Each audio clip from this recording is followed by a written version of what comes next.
Hi, everyone. Great to see you today. I'm just going to share my screen. All right, I hope this is going to work. It's my first time producing one of these, as I'm sure it was for many of you. My name is Katie Huston. I'm the Chief Operating Officer of the Nalibali Trust. And I wanted to share a bit of a different presentation this year from what we've shared in the past. So what I'd like to share today is called Failing Forward, What Nalibali Has Learned from Pilots. And I'd like to take you through 5 key lessons that we've learned from 3 projects that we ran for a specific period of time that we are no longer running. So let's get to it. I'm guessing many people on the call may be familiar with the Nalibali campaign, but just in a nutshell, we are a national Reading for Enjoyment campaign. We focus on the whole reading ecosystem around the child, not so much on teaching of literacy in the classroom, but all the other things that support children to be ready to read and motivated to read and to develop as readers as they move through that journey. Some of the key activities we've been running over time since we launched in 2012 is producing and translating and distributing high quality, low cost reading material around the country and airing radio stories in all 11 national languages on SABC. We also train and support partners and interested individuals to run and sustain reading clubs and integrate reading for enjoyment activities into whatever type of work they're already doing, into ECD-centered daily programs, into aftercares and homework clubs. And we also support people with campaigns and calls to action. So one of the big things we do is World Read Aloud Day every year. This year, we mobilize pledges to read to more than 3 million children. We use media, we use social media influencers to make reading cool and appealing and get a buzz going about local authors and just make children want to read. So that's what we do. That's what we've been running over time. But we've also run some projects over time that we did not continue. We are not currently doing. So I decided for this presentation to dig into that and say, what did we learn that has reshaped the way we work, that we are taking forward? And what did we learn especially that might be useful to other people who are designing projects, who have similar objectives? And I think it's worth revisiting as we all try to scramble and adapt our work for this sort of hybrid digital face-to-face world we've all been in for the last year and a half, where we've had to relearn lots of ways of doing things. So I'll quickly take you through the 3 projects and then get into some of the lessons. The first project that I'll be referring to was called Story Powered Homes. It ran for a couple of years in 2016 to 18. The idea here was DG Murray, one of Nalibali's funders, and I actually worked there at the time, spotted these hanging libraries in India and thought they were a really wonderful idea. They were used at preschools and parent groups, all sorts of things like that. You could fold them up, you could carry them around, children could see the books. We thought, this is brilliant. Let's bring this back to South Africa. So DGMT asked Nal'ibali to introduce it as part of its work, and particularly to test out 2 key questions. One was, what is possible to achieve in homes? Because it's much easier to start influencing change in schools and community spaces, but how do we start making inroads into reading culture in homes and get small home libraries going so children can borrow books in places where there is no proper library? Another thing we really wanted to find out through this project was, to what degree can a light touch intervention where we're simply giving resources, manuals, creating channels of communication, but not on the ground mentoring and supporting at every step, what happens? Will we see the outcomes that we're looking for around reading aloud and book checkouts and increase in reading practice in communities? So Nal'ibali adapted the design of the library locally. We changed the shape, too many details for such a short presentation, and we rolled it out in the Northwest province, actually in in 8 of 9 provinces. And there were lots of different audiences. So some people had been trained and mentored by Nal'ibali previously on other things. Some people signed up because they saw a digital call looking for people who wanted to host home libraries, and they put their hand up and they'd never been involved with this before. So a lot of variation there. A second project that I'll refer to lessons from was called Story Powered Schools. This project ran for 3 years, from late 2016 and through the 2017, 18, and 19 school years. This was a pilot, but it started out at scale. We really were building the plane while we flew with this project. It was funded by USAID, and we were already in 240 schools in the first year of implementation. And in this project, we were looking at how do we get the building blocks together that would create a culture of reading in a school. So what are some of the outcomes we would like to see, and how do we achieve them in the context of rural South African schools? We wanted to have books in every classroom that children could access easily. We wanted children to take reading materials home that were in the languages they speak at home. We wanted there to be consistent scheduling and actual having of the drop everything and read period. So there was time for children to read independently, do reading for enjoyment activities. We wanted reading clubs to be happening at the school, extracurricular spaces for kids to engage with literacy development and have a sense of belonging and identity and get excited about reading. And we wanted to see parents getting involved with the schools. So we were trying to do this in this project, and there was a really rigorous external evaluation done. I'll talk about evaluation in a minute. The last project that I'll refer to in this presentation was called Story Power in Motion. It ran for about a year and a half, 2019 and 20, was curtailed a bit due to COVID, but it was always meant to be a 2-year project. And we had these tuk-tuk libraries that you can see in the picture in 4 provinces. And this was also a project that was commissioned by a funder, DG Murray Trust, had come across this idea of tuk-tuk libraries that had been spotted in India, where the tuk-tuk is a really common means of transportation and of commerce, and really wanted to see if it was possible to get this going in the South African context.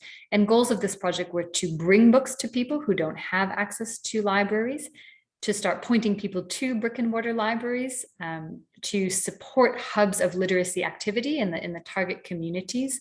So we would go around on a monthly basis or a weekly basis to certain ECD centers, schools, etc., to support them with refreshing the books, because we've found that's quite an important thing.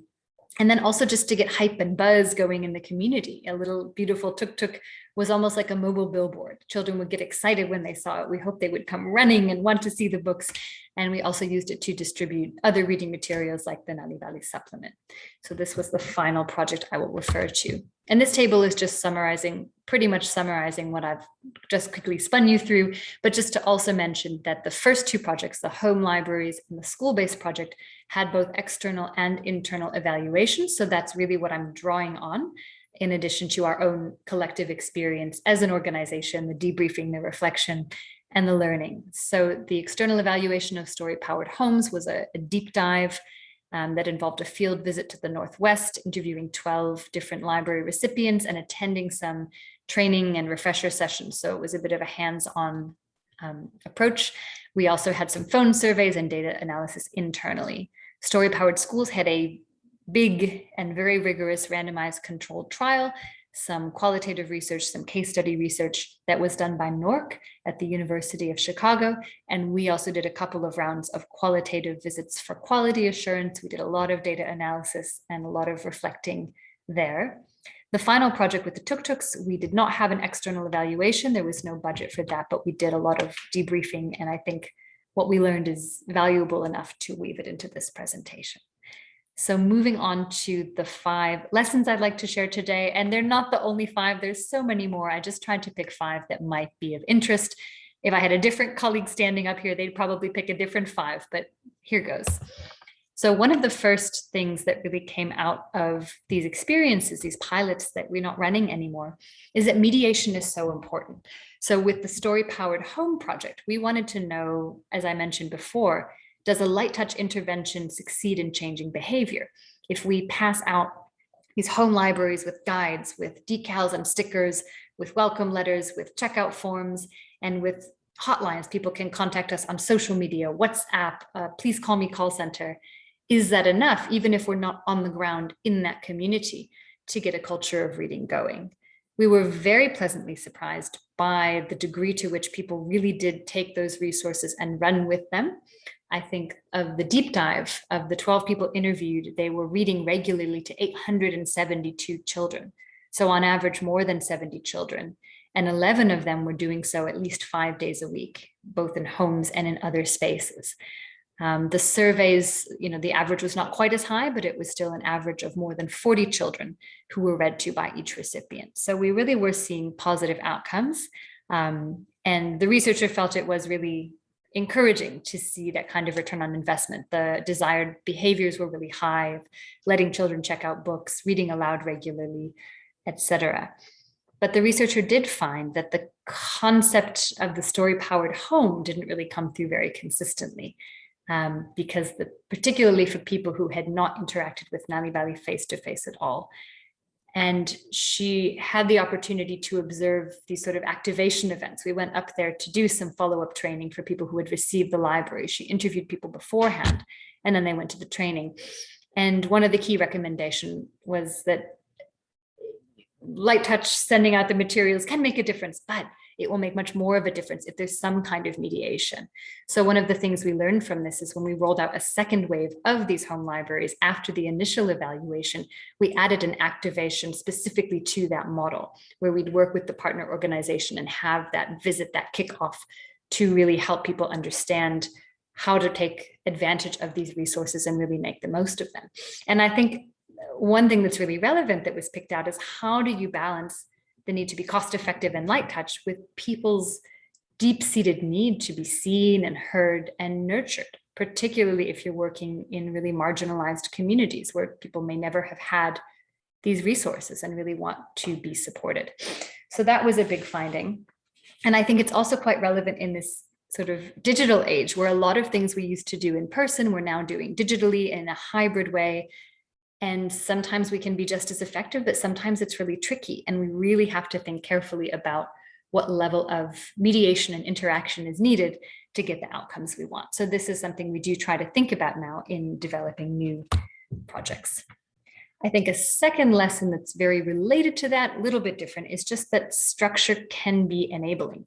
And I think as Nal'ibali, we struggle with what is the right level of structure and of creating a set path that people should move through, because we are a national campaign. We are a resource repository. We develop reading materials that are used in so many different and beautiful ways that I've seen from site visits and interviews over the years.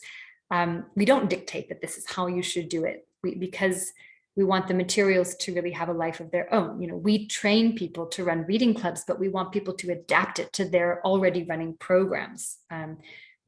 We've tried to create a model that's very flexible, that can work in different places, ECDs and homes and community centers, but at the same time, people really want to know they're doing it right. People want to understand, have I reached the milestone? Am I doing what's expected of me? What does success look like and how do I get there? And so I think with the home library project, a sense of uncertainty came through. People were using the materials in ways that we thought were brilliant when we got the feedback, but people didn't know if they were doing it right. And I think one story that really stood out for me was a woman who received a home library, and she started going around in her community to read to the children, because she felt like, this is my responsibility. I've got this beautiful set of books. But some parents were quite confused or even angry, unhappy with her coming to do this. So she stopped and she said, I felt shame. I felt shame when I went to these houses because I wanted to help the kids, but I guess I wasn't doing it right. And I think I felt, gosh, okay, we do have a bit of a responsibility to clarify, just to clarify a bit more, to give a bit more structure. And I think similarly in our story-powered schools project, that was one of the big findings from the case study research that was done, was that the story sparkers, those were our staff who went into the schools on a regular basis and worked with children.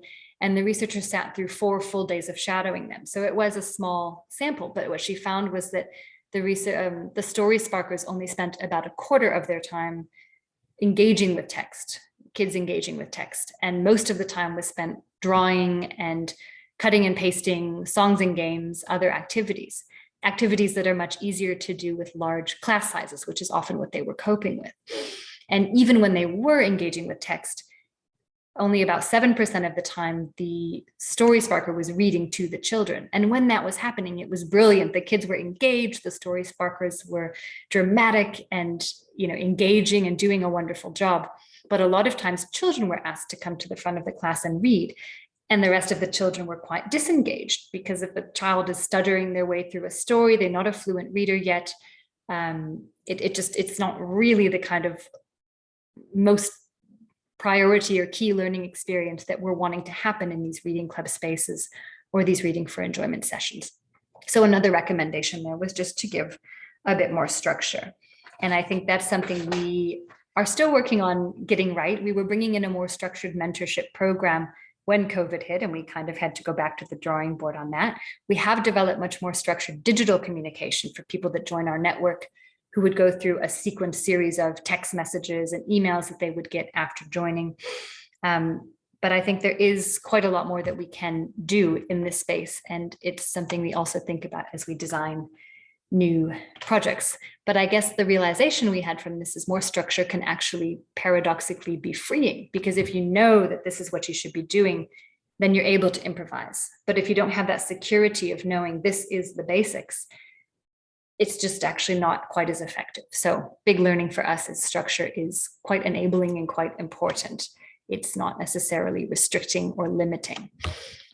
Another lesson, big one, is context really matters. So 2 of the projects that we ran were running because a donor was inspired by something that happened in India and wanted to bring that to South Africa and try it out. That's fantastic, but we have a lot of challenges. And I think in particular, the Story Power in Motion project, the tuk-tuk project, tuk-tuk vehicles were highly unsuitable for our context. The fleet management, we did not have that core capacity. It took up a huge amount of energy and took us away from things that are our core mandate, like book distribution and those sorts of things. Security and crime were big challenges. The vehicle's top speed was way too slow for some of the roads we wanted to be on. They would be too heavy. There was a danger of tipping over. And a big thing we really didn't anticipate, it was so hard to hire people with motorbike licenses. So we had to actually hire literacy people, train them up to get their motorbike licenses. It was a huge investment of time and money that we hadn't budgeted or planned for, that delayed the start of the project and really constricted our budget as well. So totally unforeseen issues when trying to take something from one context and implement it in another. And if we were to do this again, we would absolutely use a different vehicle and potentially outsource the fleet management to an organization with that as its core competency, so we can focus on the literacy side of things.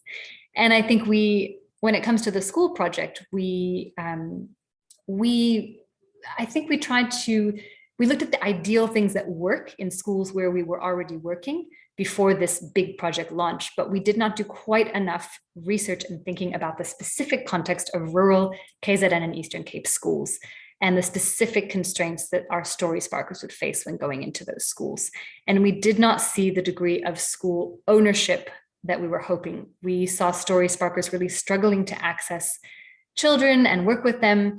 And we also saw that other programs like Jika Mfundo, which was running at the time, which focused on curriculum coverage, was strongly prioritized by the teachers, the school leadership, the circuits and the districts, because this was something that teachers had to do. Their performance was being judged on it. Nalibali was seen as a nice to have and an add-on when we came head to head in the same school where another program to improve reading was already running. So that was quite tricky.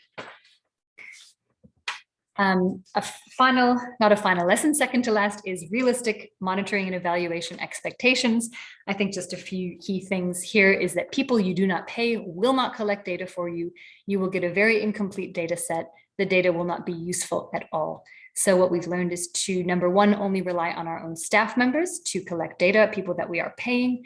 And number two, to try to collect fewer things regularly and do a deep dive every once in a while, whether that's research or whether that's a census week, which we just launched this year, where for 1 week we try to get a really intensive deep snapshot of what's really happening at reading clubs, so we can extrapolate that to what kind of practice is happening throughout the year, rather than asking people to chart and report a lot all the time. So this is just an example of some of the old forms we used to expect teachers to complete. I don't know why we ever thought that was going to happen, but now we have learned our lesson, and moving to some digital data collection tools that were used by our staff.